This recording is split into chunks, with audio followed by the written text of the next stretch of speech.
សួរអំពុំម៉េងមកភ័ក្រទាំងអស់គ្នាថ្ងៃនេះមនីរតមកអានមេរៀនភាសាខ្មែររឿងថៅកែចិត្តចោលនៅអំឡុងឆ្នាំ1956មានព្រឹត្តិការណ៍មួយកើតឡើងនៅទីក្រុងភ្នំពេញគឺលោកថៅកែបានប្រើឲ្យពូហ៊ុនដែលជាកម្មកររបស់គាត់បើកបុកឡានរបស់អង្គប៉ាវហុងលីដែលបានសន្យាថាឲ្យលុយ10000រៀលក្រោយមកគេឃើញពូហ៊ុន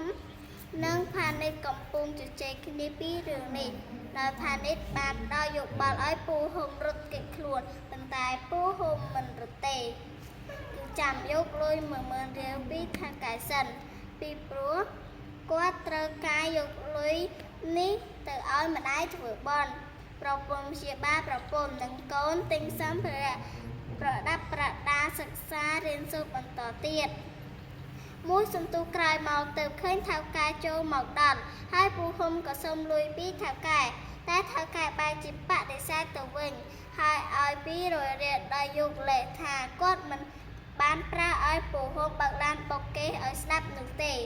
រួចមកអ្នកទាំងពីរក៏មានការឆ្លោះប្រកែកគ្នាដោយសារថៅកែមិនព្រមប្រគល់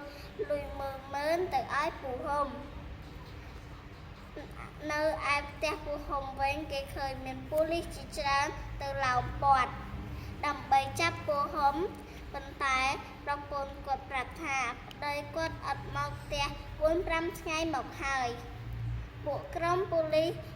ក៏ត្រឡប់ទៅផ្ទះរបស់ចៅកែហើយឃើញអ្នកទាំងពីរកំពុងប្រកែកឆ្លោះទាស់ទែងគ្នាប៉ូលីសក៏សួរឡើងថានរណាជាចៅយើងជាក្រុមនោះក៏បាទឆាប់ប្រាប់មុខចៅឲ្យយើងដឹងមក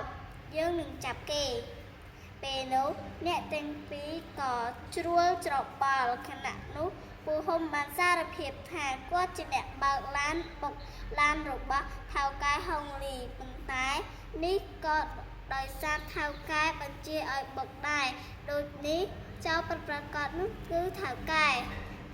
ប្រកែកថាពូហ៊ុននិយាយកុហកគាត់មិនបានប្រើទេនៅពេលនោះដែរមានផានីតគង់ត្រីសុមានបានជួយធ្វើជាសាក្សីឲ្យពូហ៊ុនដើម្បីទាមទារយុត្តិធម៌ថៅកែបញ្ចុះបញ្ចូលពួកកម្មករឲ្យកាន់ជើងខ្លួនមិនបានក៏បានអូសដៃប៉ូលីសទៅខ្សឹបប៉ូលីសក៏ចាប់ពូហ៊ុនយកទៅក្រសួងនគរបាលប៉ុន្តែប៉ុណ្ណោះគង់ឃើញអំពើយុត្តិធម៌បែបនេះក៏បានពោលថាអោអ្នកក្រអើយតើខែណាឆ្នាំណាសតវត្សណាទើបបំរាស់រួចពីការជិះជាន់បែបបនួចតើកាលណាទើបមានយុត្តិធម៌នរណាក៏ចាប់ទាំងគង់ទៀតពូហ៊ុនត្រូវគេចាប់ទៅឃុំឃាំងទុកឲ្យមីងយ៉ាដែលប្រពន្ធរបស់គាត់យំសោកបោកប្រាំអាណិតប្តីជាខ្លាំងហើយគ្រួសាររបស់ពួកគាត់កាន់តែរងបន្ទុកខ្លាំងឡើងដោយគ្មានអ្នករកចំណូលទីបញ្ចប់ពួកកម្មករដែលជួយគ្រប់គ្រងពូហ៊ុន